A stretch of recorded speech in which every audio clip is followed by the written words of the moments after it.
할렐루야. 예배하는 여러분 모두에게 하나님의 위로와 평강이 넘치기를 주의 이름으로 축원합니다. 20세기에 프랑스의 위대한 수도자로 꼽히는 샤를르 드 푸코라고 하는 사람이 있습니다. 이 푸코 신부인데 어떤 사람이 이 푸코 신부에게 질문을 던졌습니다.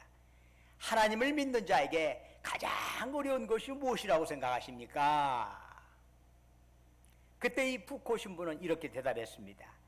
하나님을 믿는 자에게 가장 어려운 것은 하나님을 믿는 것입니다. 그러면서 이렇게 덧붙입니다. 하나님을 믿는 자에게 가장 부족한 것이 있다면 그것은 하나님을 향한 신앙입니다. 우리는 얼마나 쉽게 하나님을 믿는다고 말합니까? 그러나 정말 우리는 하나님을 믿고 있는 걸까요? 진정 그 하나님을 의지하고 그 신뢰하면서 그분께 맡기면서 우리 인생 살아가는 걸까요? 나무는 떨어지는 자신의 잎이나 가지에 대해서 아무런 염려를 하지 않습니다. 떨어진 거 붙잡으려고 안달하지도 않습니다. 그 어떤 상황에서도 의연하게 대처할 뿐입니다. 그렇다면 전능하신 하나님을 믿는 자들은 떨어져 나가는 재물이나 건강에 대해서 어떤 태도를 가져야 할까요? 온 우주 만물에 대해서 절대적인 주권을 가지신 주님을 믿는 자라면 어려운 상황에서 어떤 모습을 보여야 할까요? 우리가 정말 하나님을 믿는 사람인가 아닌가는 평소에는 판별하기가 어렵습니다. 그러나 결정적인 때에 우리의 믿음은 드러나는 법입니다. 내 건강, 내 재물, 내 계획이 무산되고 망가질 때 바로 그 순간에도 하나님을 전폭적으로 신뢰한다면 그 사람은 정말 하나님을 믿는 사람입니다. 그런데 가장 중요한 순간, 가장 믿음이 필요한 때에 주님을 신뢰하지 못한다면 우리는 여전히 참된 신앙인일 수 없습니다. 그러면 그리스도인들이 결정적일 때 오히려 비신앙적으로 처신하는 이유가 뭘까요? 두 가지를 생각해 볼 수 있습니다. 첫째는 결정적인 순간에 하나님을 보기보다는 나 자신을 보기 때문입니다. 전능하신 하나님, 우리 아버지 되시는 하나님을 놓쳐버리고 나를 들여다보는데 모든 대양 시간과 정력이 다 쏟아져 있어. 그러니 무슨 뼈 쪽은 수가 있겠습니까? 오직 자기 걱정, 자기 염려에 휘말릴 뿐입니다. 둘째는 하나님 말씀보다는 내 눈앞에 펼쳐진 상황을 더 크게 보기 때문입니다. 상황이 커 보이니까 그냥 기가 죽는 거예요. 가데스 바네아에서 이스라엘 백성이 보냈던 12명의 정탐꾼이 가나안 땅 하고 나서 그 중에 10명이 정탐꾼 돌아와서 하는 보고가 그들은 거인들이에요. 그들 앞에는 우리는 다 메뚜기예요. 우리는 다 죽어요. 가나안 땅 못 들어가요. 그 상황 앞에서 그들은 아무것도 생각하지 않은 거예요. 그러다 보니 내가 제일 불쌍한 자요, 내가 가장 비참한 자처럼 느껴지는 것이지. 바로 이것을 베드로가 경험했습니다. 예수님이 대제사장에 보낸 무리들에게 잡히시기 전에 베드로는 예수님 앞에서 혼장담을 한 적이 있어요. 마태복음 26장 33절을 보니까 모두 주를 버릴지라도 나는 결코 버리지 않겠나이다. 요한복음 13장 37절을 보니까 주를 위하여 내 목숨을 버리겠나이다 다짐했습니다. 얼마나 자신의 찬 고백이에요.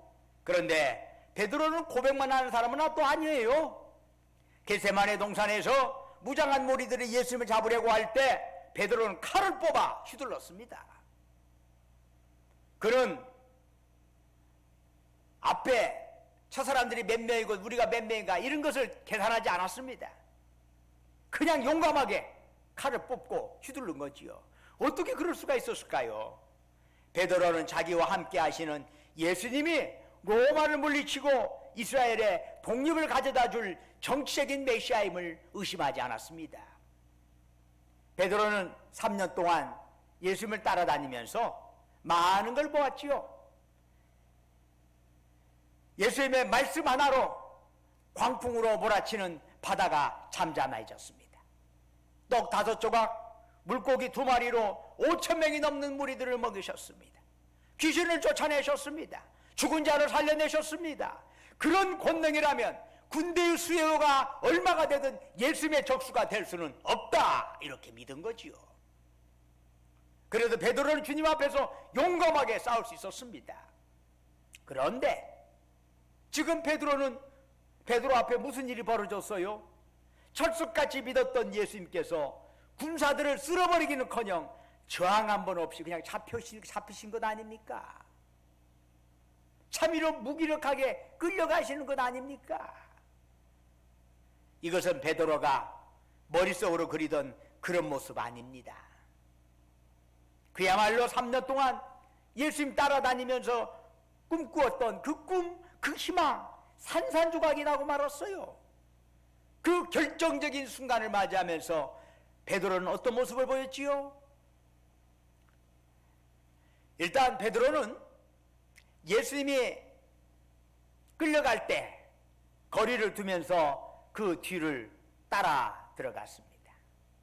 그런데 그 과정에서 우리의 눈길을 끄는 것이 있네요. 일본 작가인 엔도 슈샤쿠는 예수의 생애라고 하는 책에서 한 질문을 던집니다. 대제사장의 무리들이 주님을 신성모독죄로 처형한 데 반해서 왜 주님의 제자들은 아예 고발조차 않고 그냥 내버려 두었느냐, 이런 질문을 한번 던져봅니다. 주님께서 사형을 받을 중죄인이라면 그분의 제자들 역시 무사할 수 없어야 앞뒤가 맞는 것 아닙니까? 그렇지만 복음서를 보면은 제자들이 고발당한 암시조차 나와 있지 않습니다. 왜 그럴까요? 엔도슈 작가는 그 해답을 요한복음에서 찾습니다. 주님이 잡히신 날 밤 베드로는 멀찍이 주님을 따라 대제사장 집으로 따라갔습니다. 그런데 요한복음 18장 15절을 보면은 베드로 혼자 간 것이 아니에요. 그날 밤 베드로는 다른 제자의 안내를 받아서 대제사장 집에 간 거예요. 그런데 오늘 본문의 16절을 보면은 그 다른 제자는 평소에 대제사장과 잘 아는 사이요. 대제사장과 친분이 있는 제자가 먼저 집 안으로 들어가고 베드로는 문 밖에서 서서 기다리고 있었어요. 잠시 후에 먼저 들어간 제자가 문 지키는 여종에게 지시를 했어요. 저 베드로 데려오라고. 이 상황을 보면 그 다른 제자가 누구인지는 정확하지가 않아요. 그런데 대제사장과 뭔가를 의논했을 것이라고 하는 추측이 가능합니다. 이에 대해서 엔도슈 작가는 이런 형태의 해설을 합니다.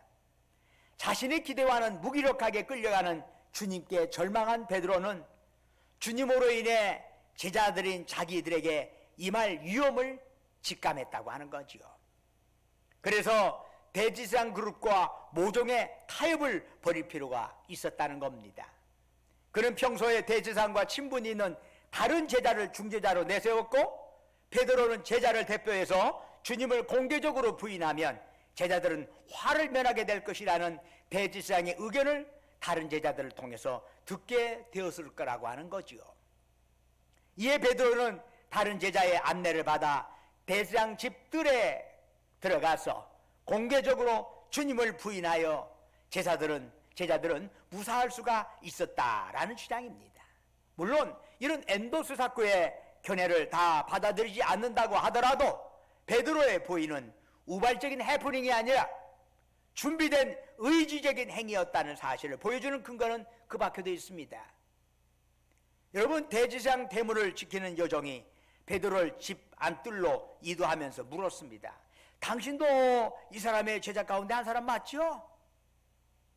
베드로는 아니요 라고 즉각 거절했습니다. 여러분, 때가 시기적으로는 추운 계절입니다. 이스라엘은 12월부터 3월 말까지가 겨울에 해당이 됩니다. 예수님이 잡히시던 때가 6월절 기간이잖아요. 우리 달력으로는 3, 4월경에 해당이 됩니다. 이제 겨울이 막 끝나고 이른 봄이 시작되려고 하는 그런 때예요. 그렇기 때문에 아직 밤이 되면은 기온이 뚝 떨어집니다. 그런 시기에 어두운 새벽은 얼마나 추웠겠습니까? 요한복음 18장 18절을 보니까 날이 추워 종과 아랫사람들이 불을 피우고 서서 쬐고 있었습니다. 베드로도 그 틈 사이에 들어가서 불을 쬐고 있었어. 추워서. 예수님 신문을 끝낸 안나스는 예수님을 자신의 사위이자 현재 대제사장인 가야바에게 보냅니다. 그런데 25절을 보니까 그 집 사람들도 마당에 불을 피워놓고 있었어. 이번에도 베드로는 그들 속에 끼어들어가 불을 쬐었습니다.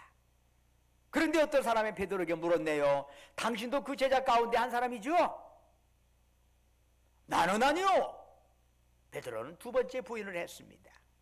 그런데 얼마 후 대제사장의 종들 중 하나가 베드로에게 노골적으로 말했습니다. 당신이 그 동산에서 그와 함께 있는 걸 내가 봤어. 그런데 왜 그러시오?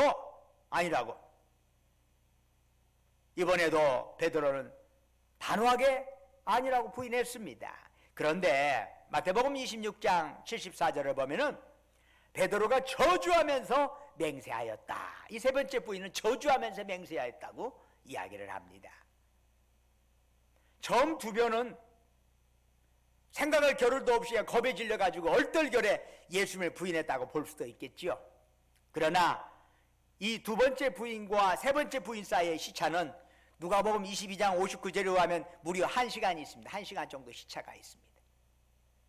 그런데 이 1시간이라면 엉겁결에 벌한 잘못을 뉘우치기에 충분한 시간입니다. 그런데 베드로는 1시간씩이나 깊이 생각한 뒤에 예수님을 저주하면서까지 부인을 했던 겁니다.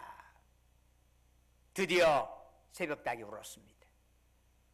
그러자 베드로는 어떻게 했나요? 누가복음 22장 62절에 의하면 밖에 나가서 심히 통곡하였습니다. 무엇이 베드로로 하여금 그토록 통곡하게 했을까요? 먼저 주님 말씀이 생각나섭니다. 다 울기 전에 3번 나를 부인하리라. 주님 말씀이 떠오르는 순간 베드로는 깨달았습니다. 내가 지금 무슨 짓을 하고 있는 거야? 자신의 잘못을 통감하고 눈물을 쏟았습니다. 이전에 주님 앞에서 나 목숨 걸고 주님 따르겠습니다. 큰소리치는 자신의 모습이 너무나 부끄러운 거지. 주님 말씀, 그 말씀이 베드로의 애하로 하여금 자신의 모습을 다시 한번 보게 했던 것입니다. 그런데 누가복음 22장 61절을 보면은 닭이 우는 순간 주님께서 신문을 받으시는 주님께서 몸을 돌이켜서 베드로를 보셨다고 합니다. 베드로는 무력하게 신문당하고 계시는 예수님 뒤편에서 예수님을 부인하고 욕하고 저주했습니다. 예수님께서 그 소리 다 들으셨습니다. 그리고 예수님과 베드로의 등이 드디어 마주치게 되었습니다. 베드로는 주님을 저주하면서 부인했지만 주님의 눈길은 조금도 변함이 없습니다. 여전히 사랑과 긍휼의 눈이었습니다. 그 사랑 앞에서 베드로는 참으로 눈물을 쏟을 수밖에 없었던 것입니다. 예수님이 잡히신 날 그 밤, 그 새벽은 참으로 추웠습니다. 베드로는 추위를 떨쳐버리기 위하여 안나스 집들에 피워놓은 불 앞에서 몸을 녹였습니다. 그러나 베드로는 여전히 추웠습니다. 가야바의 집으로 옮겨서도 베드로는 다시 불 앞에 자리를 잡았습니다. 그러나 여전히 추웠습니다. 왜 그럴까요? 불로는 손발을 잠시 녹일 수는 있었겠지만 그의 심령은 결코 따뜻하지 못했습니다. 정작 추위에 떨고 있는 것은 몸 이전에 그의 영혼이었기 때문입니다. 지난 3년 동안 베드로가 예수님 열심히 따라다녔지만 예수님을 있는 그대로 믿은 것은 아니었습니다. 그리스도라면 이런 분이어야 하지 않아? 자신의 생각, 자신의 신념이 만들어낸 허상을 베드로는 꼭 잡고 있었던 것입니다. 그래서 겟세마네 동산에서 주님께서 무력하게 체포당하여 끌려가는 모습 보면서 베드로는 그런 주님을 인정할 수가 없었습니다. 그의 영혼은 이미 주님을 외면하였던 것입니다. 주님을 외면한 베드로의 영혼은 추위와 불안에 떨 수밖에 없었습니다. 추운 겨울 태양을 외면한 자의 육체가 추위와 불안에 떨 수밖에 없듯이 생명의 빛이요 구원자 되신 주님을 외면한 자의 영혼 역시 추위와 불안 속에 떨 수밖에 없는 것입니다. 그때 베드로가 한 일은 무엇이었나요? 예수님을 부인하고 저주하는 것이었습니다. 그런데 베드로가 새벽닭이 우는 소리를 듣고서 대지상의 집을 뛰쳐나가 통곡하며 회개하기 시작했습니다. 어떻게 그런 일이 가능할까요? 얼어붙은 영혼으로는 통곡도 회개도 불가능합니다. 옆에 몸을 녹일 수 있는 숯불도 없는 밖에서 어떻게 베드로는 참회하며 통곡할 수 있었을까요? 바로 닭 울음소리와 함께 주님의 말씀이 떠올랐고 주님의 사랑 어린 눈동자를 보았기 때문입니다. 주님을 바로 보았을 때 주님의 말씀이, 주님의 사랑이 그의 마음을 녹인 것입니다. 시편 42편 5절에서 시인은 이렇게 자기 영혼을 향해서 노래합니다. 내 영혼아, 네가 어찌하여 낙심하며 어찌하여 내 속에서 불안해하는가? 너는 하나님께 소망을 두라. 그가 나타나 도우심으로 말미암아 내가 여전히 찬송하리로다. 시인은 추위와 불안에 떨고 있는 자기 자신, 자기 영혼을 향해 외치는 겁니다. 하나님께 소망을 두라. 우리가 주님께 소망을 두고 그분을 바라볼 때 비로소 우리는 따뜻함을 누릴 수 있을 것입니다. 그분의 말씀, 그분의 사랑이 우리의 얼어붙은 마음을 녹이는 것이지요. 우리의 몸을 따뜻하게 해주는 난방시설이 참 많이도 발전했습니다. 예전에는 장작을 빼면서 몸을 녹였는데 그 후에 무연탄 시대를 거쳐서 보일러 시대에 이르렀습니다. 또 앞으로 얼마나 발전할지 알 수 없습니다. 이에 비해서 우리 영혼을 따뜻하게 하기 위하여 우리는 얼마나 노력을 기울이는 걸까요? 오늘 사순절 둘째 주일입니다. 코로나19로 인해서 사회가 얼어붙고 불안이 가득합니다. 이런 때 우리가 해야 할 일이 무엇일까요? 주님의 십자가 바라보면서 우리의 죄를 다시 한번 회개하는 것인 줄로 믿습니다. 우리 영혼이 얼어붙었기에 한풍에 휩싸인 이 이웃과 사회를 녹이기는커녕 오히려 더 어렵게 하였음을 우리는 회개해야 합니다. 주님의 따뜻한 말씀으로, 포근한 사랑으로 우리 모두의 영혼이 얼음 녹듯이 녹아지기를 주의 이름으로 축원합니다. 베드로는 성전 바깥들을 둘러싸고 있는 솔로몬 행각에서 사도행전을 보면은 그 모인 사람들에게 설교를 한 적이 있습니다. 너희가 생명의 주를 죽였도다. 그러니 이제 어떻게 해야 합니까? 사도행전 3장 19절에서 베드로는 그 해결 방안을 제시합니다. 너희가 회개하고 돌이켜 너희 죄 없이 함을 받으라. 이같이 하면 새롭게 되는 날이 주 앞으로부터 이를 것이요. 이 말씀은 베드로 자신이 친히 체험한 것을 말하는 것입니다. 그토록 예수님을 사랑한다고 따라다녔는데 어느새 자신은 주님을 모른다고 3번이나 부인하는 사람이 되어 있는 것 아닙니까? 이에 통곡하며 참회의 눈물을 흘림으로써 베드로는 새로운 삶을 살아갈 수가 있었습니다. 그래서 베드로는 외칠 수 있었던 거예요. 새롭게 되는 날이 주 앞으로부터 이를 것이다. 어떨 때? 회개할 때. 사랑하는 여러분, 지금은 어려운 시기입니다. 내일 또 무슨 일이 일어날지 알 수 없습니다. 그러나 이 시대가 아무리 어지럽고 불확실하여도 따뜻한 영혼이 있는 한 항상 소망은 있는 것입니다. 어떤 자가 따뜻한 영혼일까요? 바로 주님의 말씀과 사랑으로 불을 지피는 자입니다. 내일의 역사는 바로 그러한 사람들에게 달려있는 거지요. 어려운 시기에 바람을 마주하면서 따뜻한 소망을 외치는 바로 여러분들에게 내일이 달려있는 것입니다. 주님께서 우리 모두에게 자비와 은총 더하시기를 주의 이름으로 축원합니다. 기도하겠습니다.